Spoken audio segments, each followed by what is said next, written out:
for the Senate Banking Committee and the House Financial Services Committee from last week. We submitted a petition, got a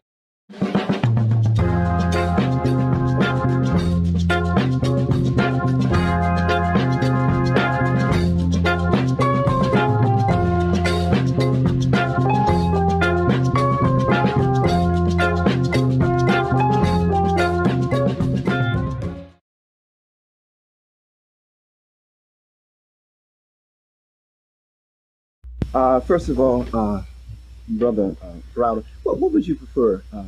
Professor Browder, Dr. Browder, Brother Browder? Tony. Tony School.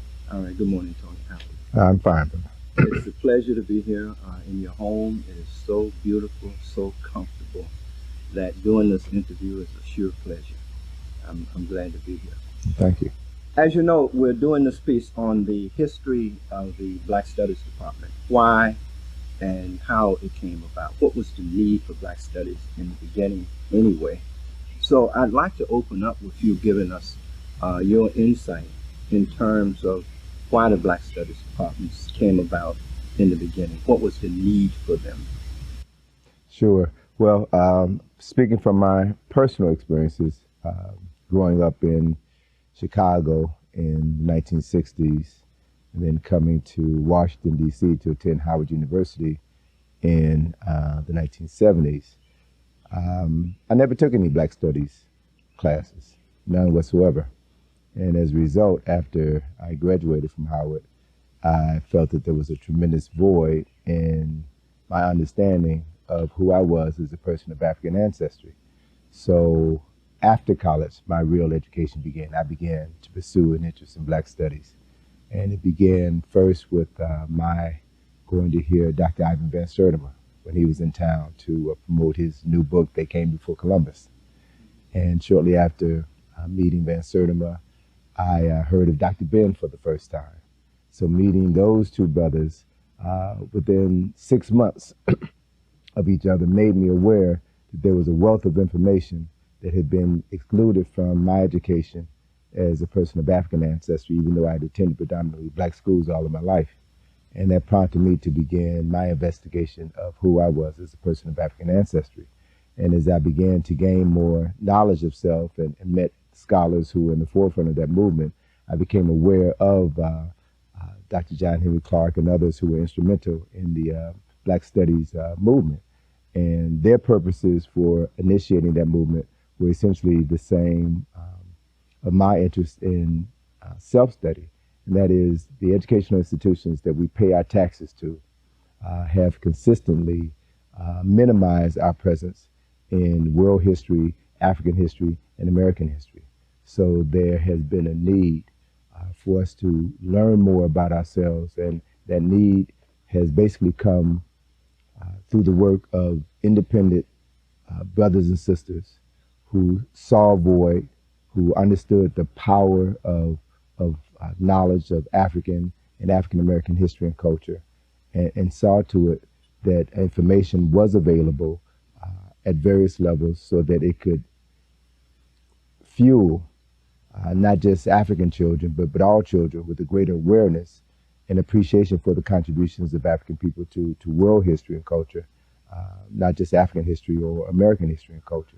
So the movement that Dr. Clark played a pivotal role in spearheading is one that has favorably influenced the thinking of millions of people over the last almost 50 years now, 40 years now. And so while I was on the outside of that movement, knew very little about it in my early years, I've been a beneficiary of the movement because of my involvement with many of the scholars who were involved, as well as interacting now with young adults who have been the beneficiary of attending HBCUs and even high schools that had courses in Black Studies. And as a consequence, they now have a greater understanding of their history and culture at an earlier age than many of us did.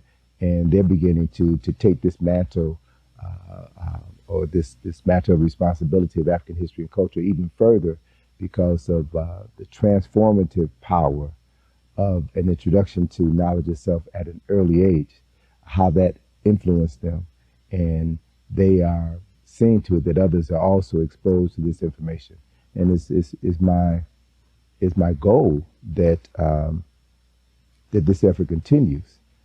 And it has to continue because, as we know from the effects of the African Senate movement in the late 80s and early 90s, there's been a concerted effort on the part of many in this country to diminish Black studies and African studies. And right now, as we speak, in 2010, we see that the state of Texas is initiating efforts to write certain aspects of African history out of the history books. Mississippi is about to do the same thing. So as we move into this age of post-racial America, we're finding that racists are reasserting their right to tell our story. And as a consequence, as that is happening, we are being erased from the respectable commentary of human history, as Dr. Clark often said.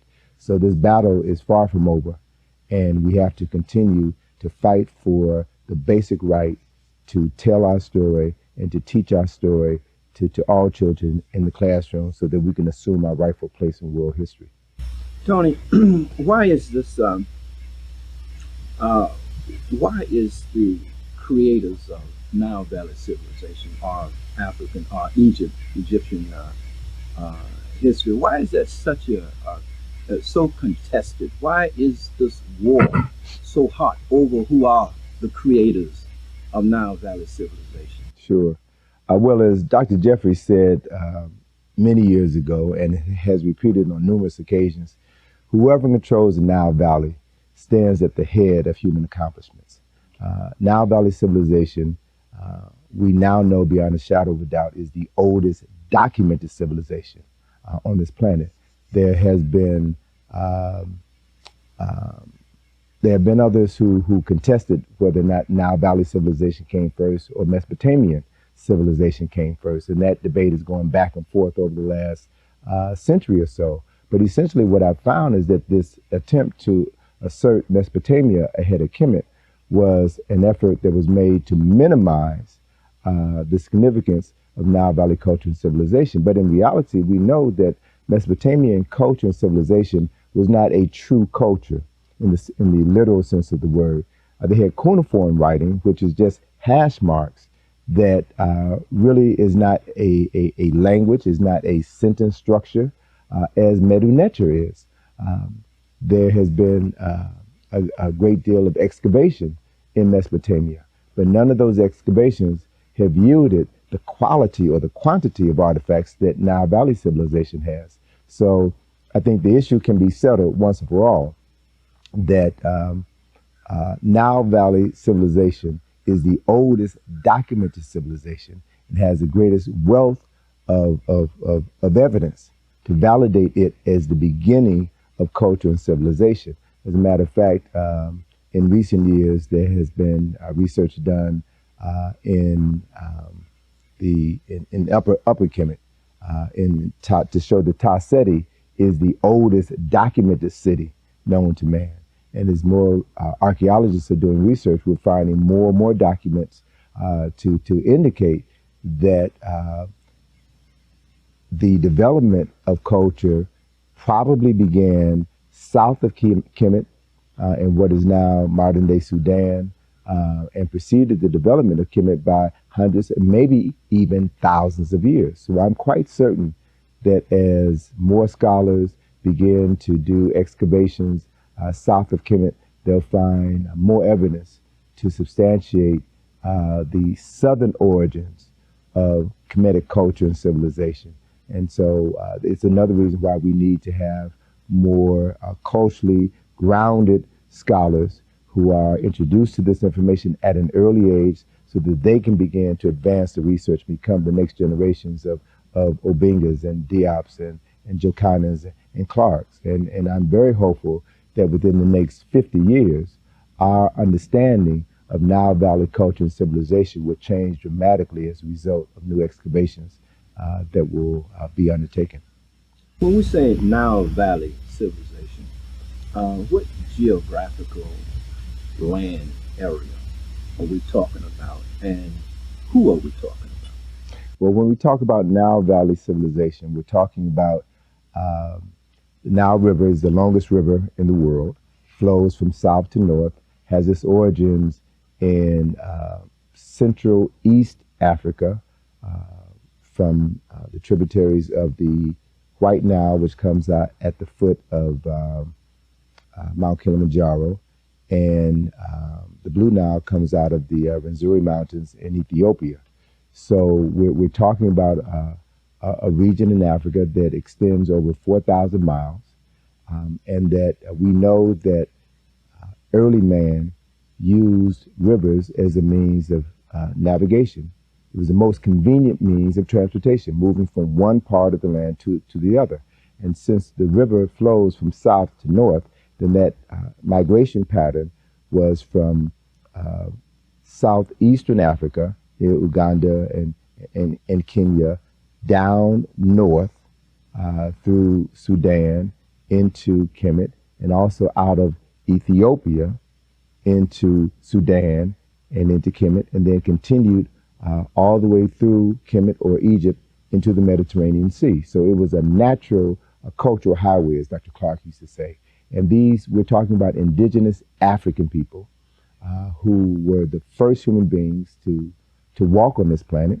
And recently they have discovered the skeletal remains of an African woman found in East Africa, skeletal remains that have been dated to, I believe, 4.1 million years old.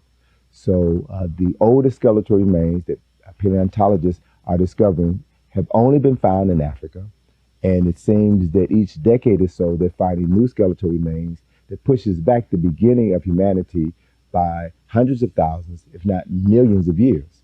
And so we can expect within our lifetime, over the course of the next 2 to 5 decades, we can expect to find new archaeological finds that will push the beginning of humanity further back.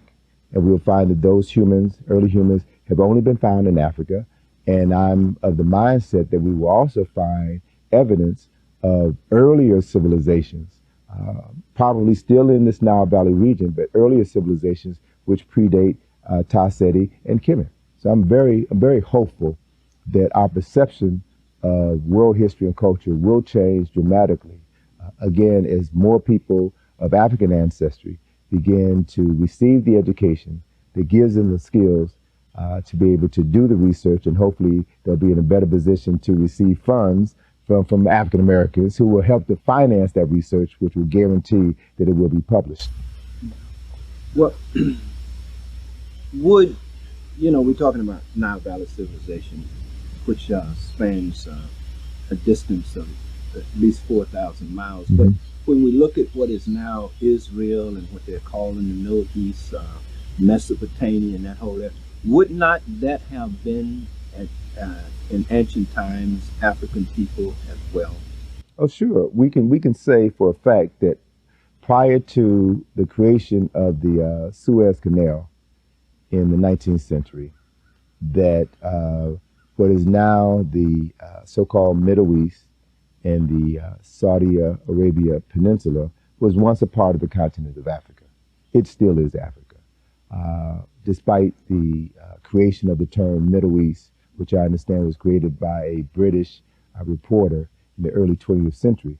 It was a geopolitical term that was used to separate specifically the inhabitants of Northeast Africa, who we now call Egyptians, from the continent of Africa. So those people have been relegated to this nebulous place called the Middle East. And every time I hear that term, it angers me, because there is no such place as the Middle West, the Middle North, the Middle South. So it was a term that was conveniently created in order to separate African people from that specific landmass and the history and politics of that landmass. So we can say without a doubt that the area now known as Palestine and Israel and Jerusalem, and going further north east into what is now known as Iraq, those lands were Turkey as well. Yes, those lands were inhabited by people who we would classify today as Africans. But because of geopolitics, African people have been written out of their own history wherever they have been. It's interesting in that in the 7 years that this country has been involved in the war in Iraq, I've read numerous articles about Africans who live in Iraq, Africans who live in Baghdad. Although many of them were brought there to be the servants of Arabs, were enslaved, there is also a great deal of evidence which indicates that Africans lived in that region of Iraq before the arrival of so-called Arab-speaking people. And again, this history is in museums, it is in libraries, it is a history that is not commonly shared because of the desire to minimize and to localize the presence and the contributions of African people to a